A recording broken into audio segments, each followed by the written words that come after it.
This is your Methodist Moments. Welcome back to another episode of A Methodist Moment. During this season of giving thanks, I thought it would be appropriate if I dedicate a few Methodist moments to the things for which I'm thankful for. Now, while I could go completely cliche in this and talk about how thankful I am for the blessings of my family and my friends and my church, you ought to know me well enough by now to know that that's just not my style. So I am dedicating the next few Methodist moments to what I guess you could say my unconventional Thanksgiving list leading up to Turkey Day. The things that I'm thankful for that may be rather out of the ordinary. And today, starting off our list, I'm thankful for Halloween. Now wait, before your more conservative natures immediately jump to writing me letters and emails and talking about how I should denounce this pagan holiday, hear me out. And then after that, feel free to write all the letters you want to. After all, we've got to keep the U.S. Postal Service employed. You see, for starters, any holiday that requires my 4-year-old Benjamin dressing up as a pirate is always a celebration in my opinion.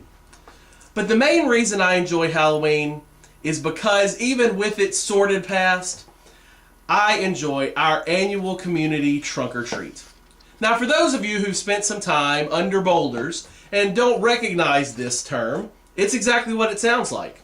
Instead of going trick or treat from door to door, kids go get treats from trunk to trunk.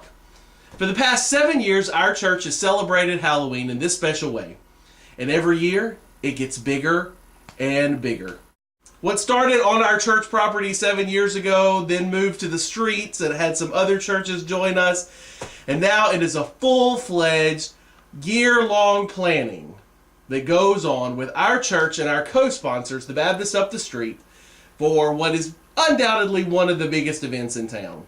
This year we had over 1,000 trick-or-treaters.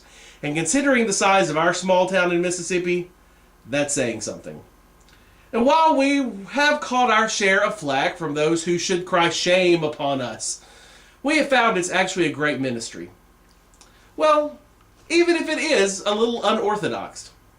John Wesley, the father of our tribe, hey, that's a shout out for you, Leonard Sweet, was all about propriety.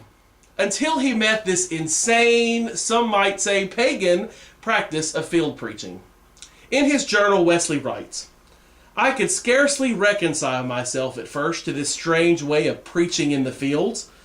I had been all my life so tenacious of every point relating to decency and order that I should have thought the saving of souls almost a sin if it had not been done in a church.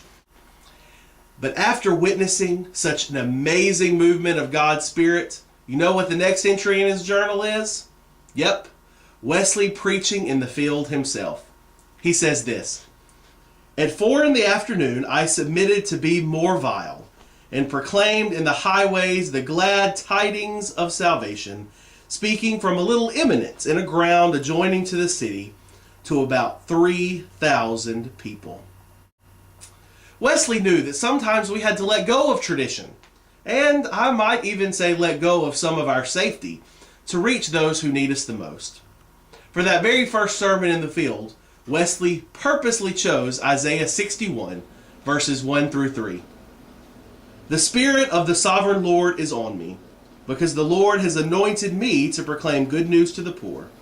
He has sent me to bind up the brokenhearted, to proclaim freedom for the captives and release from darkness for the prisoners, to proclaim the year of the Lord's favor and the day of vengeance for our God, to comfort all who mourn, and provide for those who grieve in Zion, to bestow on them a crown of beauty instead of ashes, the oil of joy instead of mourning, and a garment of praise instead of a spirit of despair.